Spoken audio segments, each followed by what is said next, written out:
Good morning बच्चों, मैं जितेंद्र कुमार शर्मा स्वागत करता हूं आपका आज की कक्षा में।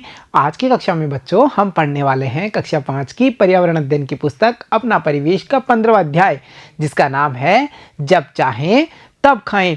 प्यारे बच्चों, इस पाठ के 2 भाग हमने पिछली कक्षाओं में पढ़े, जहां हमने ये जाना था कि जो खाने की वस्तुएं यानी खाद्य पदार्थ हैं वो कुछ जल्दी खराब होने वाले थे और कुछ दिनों के बाद में, यानी कुछ ऐसे खाद्य पदार्थ भी थे जो 1 से 2 दिन में खराब हो रहे थे, कुछ खाद्य पदार्थ 4 से 5 दिनों तक चल पा रहे थे और कुछ ऐसे भी खाद्य पदार्थ थे जिनको हमने देखा ना वो साल भर तक खराब नहीं हो पा रहे थे, जैसे अचार हो, मुरब्बा हो। ये सब बच्चों हमने साथ साथ यह भी जाना था कि नमी, ताप और वायु के कारण जो खाने की वस्तुएं हैं अगर उन्हें संरक्षित नहीं किया जाता तो बच्चों वो खराब होने लग जाती हैं, क्योंकि उनमें कई प्रकार के सूक्ष्म जीव पैदा हो जाते हैं, फफूंदी पैदा हो जाती है, जिससे उनका स्वाद और गंध बदल जाती है और वो खाने योग्य नहीं रहती। तो चलो बच्चों पाठ को आगे बढ़ाते हैं और जानकारी प्राप्त करते हैं कि जो खाना है उसको बनाते वक्त या खाते वक्त या खाने का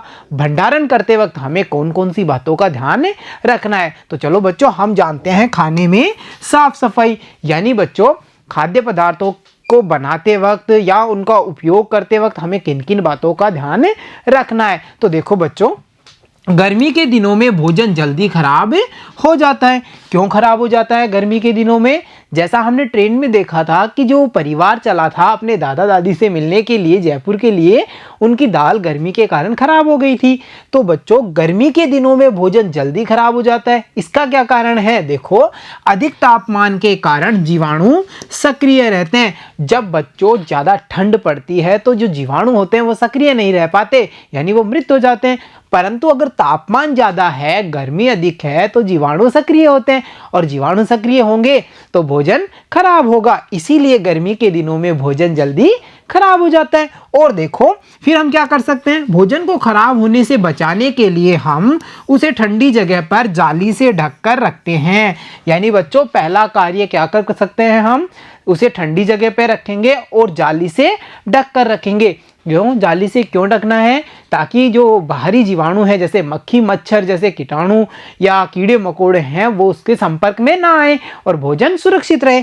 और बच्चों अगर फ्रिज उपलब्ध है तो हम फ्रिज में भी भोजन को रख सकते हैं। और यहाँ हम देख पा रहे हैं उन दोनों तरीके को, जहाँ एक पहले तरीके में हमने देखा कि भोजन की जो सामग्री है उसको जाली से ढक करके एक ठंडी जगह पर रख दिया गया है, और दूसरे वाले तरीके में हम देख पा रहे हैं कि जो भोजन है उसका भंडारण फ्रिज में किया गया है। तो इन दोनों तरीकों से हम भोजन को कुछ समय के लिए बचा सकते हैं, यानी उसे संरक्षित कर सकते हैं। तो चलो बच्चों एक बार फिर मिलते हैं हम राजी और हरप्रीत से, जो कर रहे हैं ट्रेन का सफर, और देखते हैं कि वो अब हमें और क्या क्या जानकारियां बताने वाले हैं। तो देखो बच्चों, कुछ समय बाद फिर से फेरी वाले आए। जैसा कि हमने भाग 2 में जाना था कि परिवार ने ट्रेन में बैठ करके खाना खाया, जहां उनकी दाल खराब हो चुकी थी और पूरा परिवार अच्छे से भोजन कर चुका है। परंतु कुछ समय गुजरने के बाद में फिर से जो समोसे, आलू बड़े, नमकीन बेचने वाले जो ट्रेन में फेरी वाले थे वो फिर से आ जाते हैं। और यहाँ हम देख पा रहे हैं फेरी वाले को जो अपना सामान बेचने के लिए पहुंच चुका है ट्रेन में। तो अब क्या था, हरप्रीत और राजी पुनः खाने की जिद करने लगे और वो फिर से कहने लगे, पिताजी पिताजी अब तो हमने खाना भी खा लिया, अब थोड़ी सी नमकीन तो आप दिला ही दीजिए। वो जिद करने लग जाते हैं। तो देखते हैं पिताजी अब की बार क्या बात कहने वाले हैं। तो देखो, इस पर पिताजी ने उन्हें समझाया कि बाहर बनी खाने की चीजों को बनाते समय साफ सफाई का ध्यान नहीं रखते, अतः इन्हें नहीं खाना चाहिए। देखो बच्चों, पिताजी ने ये बताया कि जो बाहर बनी हुई चीज़ें हैं, यानी घर पे हम जब भोजन बनाते हैं तो हम कई चीज़ों का ध्यान रखते हैं, साफ सफाई का भी ध्यान रखते हैं, परंतु बाहर बनी चीज़ों को हमें क्यों नहीं खाना चाहिए? क्योंकि इन्हें बनाते समय साफ सफाई का बिल्कुल भी ध्यान नहीं रखा जाता। और यही बात पिताजी ने राजी और हरप्रीत को बताई।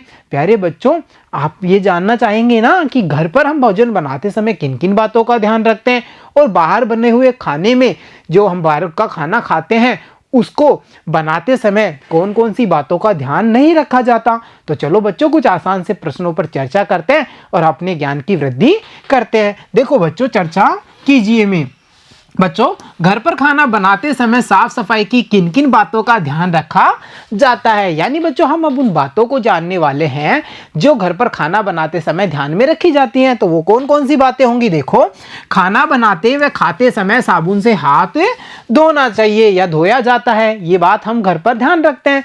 इसी के साथ साथ देखो बच्चों, खाने की वस्तु जैसे फल, सब्जी आदि को अच्छी तरह से साफ करना, ये बात भी हमारे घर पर विशेष रूप से ध्यान में रखी जाती है। और इसके अलावा देखो, जहां खाना बनाएं वहां आसपास साफ सफाई रखना, यानी बच्चों खाने बनाने का जो स्थान है उसकी भी साफ सफाई बहुत जरूरी है। इसके अलावा देखो, खाने बनाने वाला जो पानी है वो स्वच्छ होना चाहिए, यानी बच्चों हम खाना बनाने के लिए जिस जल का उपयोग कर रहे हैं वो कैसा होना चाहिए?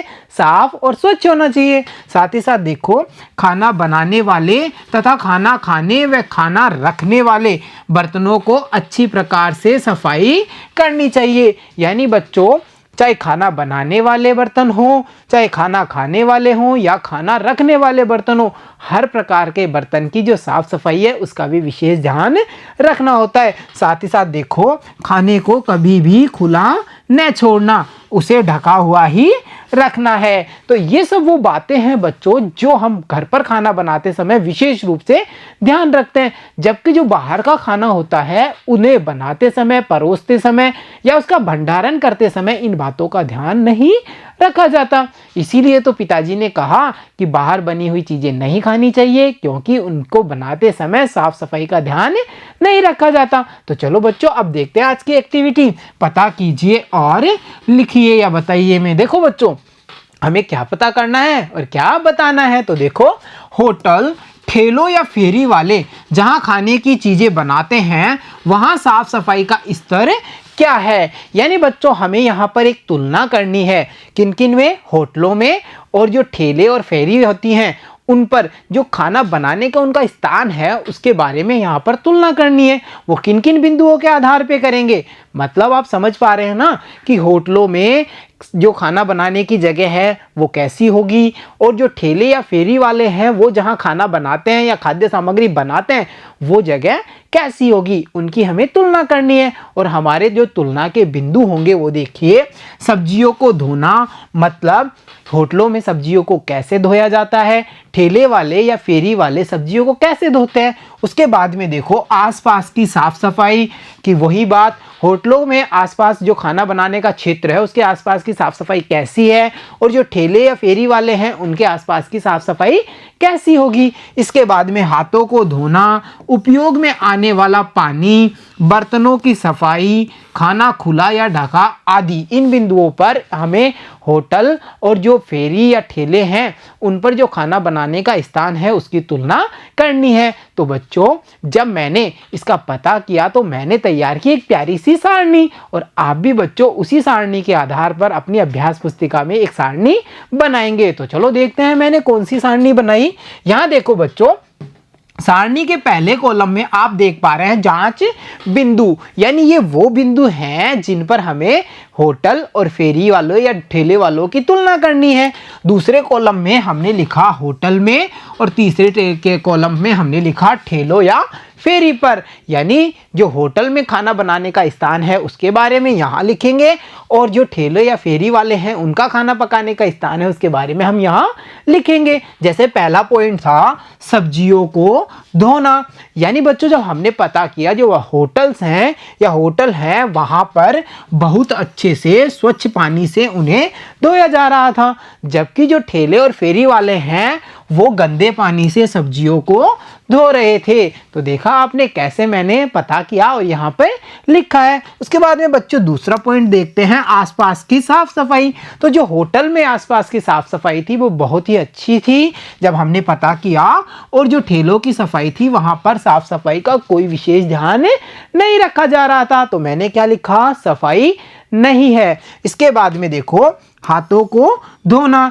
अब बच्चों होटल में हाथ बहुत अच्छी तरह से धोए जा रहे थे और जो ठेले और फेरी हैं वहां पर ठीक से हाथों को नहीं धोया जा रहा था। कई बार तो हाथ धोए ही नहीं जा रहे थे, धोए भी जा रहे थे तो उन्हें उचित प्रकार से नहीं धोया जा रहा था। तो मैंने लिखा होटल में बहुत अच्छी तरह से और ठेले और फेरी पर ठीक से नहीं। इसके बाद में अगला जांच बिंदु है उपयोग में आने वाला पानी। जहां पर होटलों में स्वच्छ पानी का उपयोग किया जा रहा था वहीं पर मैंने देखा जो ठेले और फेरी वालों के खाने पकाने का जो स्थान है वहां पर कम स्वच्छ जल का उपयोग किया जा रहा था, यानी वो पूर्ण रूप से स्वच्छ पानी नहीं था। और बच्चों अगला जो बिंदु था बर्तनों की सफाई, जहां पर मैंने पता किया कि जो होटल है वहां पर अच्छी तरह से चाहे खाना पकाने वाले बर्तन हो, खाना परोसने वाले हो, खाना का भंडारण करने वाले हो या खाना खाने वाले हो, उन सभी बर्तनों को अच्छी तरह धोया जा रहा था। जबकि ठेलों पर बर्तन अपेक्षाकृत काफ़ी गंदे थे। और बच्चों जो अंतिम बिंदु था वो था खाना खुला हुआ या ढका हुआ। तो होटल में इस बात का विशेष ध्यान दिया गया था कि जो खाना है वो ढका हुआ है और ठेलों या फेरी में जो खाना है वो खुला हुआ नजर आया। तो देखा आपने कैसे मैंने तुलना की, पता किया और ये सारणी तैयार की। ऐसे ही बच्चों आप भी तुलना करेंगे दोनों स्थानों की और ऐसी एक प्यारी सी सारणी अपनी अभ्यास पुस्तिका में बनाएंगे। तो चलो बच्चों अब देखते हैं आज का अगला प्रश्न। और हमारा अगला प्रश्न है चर्चा कीजिए में, बाजार में निर्मित खाद्य सामग्री में पौष्टिकता होती है या नहीं होती। देखो बच्चों बाजार में होते हैं दुकानदार, दुकानें होती है ना, वहीं से तो हम खाते हैं खरीद करके ये खाद्य सामग्रियां। तो बच्चों हमसे यही पूछा है कि बाजार में निर्मित खाद्य सामग्री में पौष्टिकता होती है या नहीं होती। तो बच्चों बाजार में जो दुकानदार होते हैं वो दुकानें क्यों करते हैं, ताकि उन्हें कुछ मुनाफा हो, लाभ कमाने के लिए करते हैं।